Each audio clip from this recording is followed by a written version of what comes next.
Salut à vous les amis. Avez-vous remarqué que certains occidentaux ont une drôle de façon de voir le monde? En effet, quand ils font leur guerre, c'est toujours pour le bien du monde.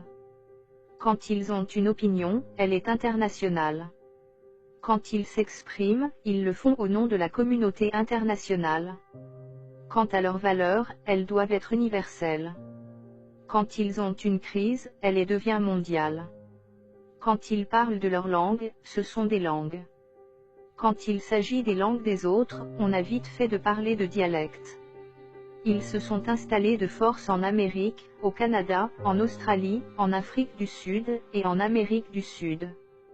Paradoxalement, ce sont les gens les plus intransigeants, dès qu'il s'agit de migration. Quand ils viennent chez nous, ils disent être expatriés. Mais quand c'est nous qui allons chez eux, nous devenons des immigrés. Quand leur visa est expiré, ils disent être en situation irrégulière.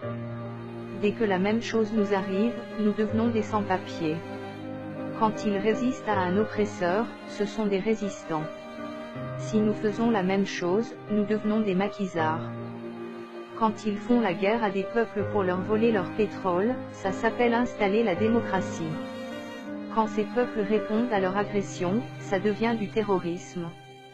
Quand ils se baptisent à l'église, ils appellent ça communier avec Dieu. Mais quand nous faisons nos rites ancestraux, ça devient de la superstition.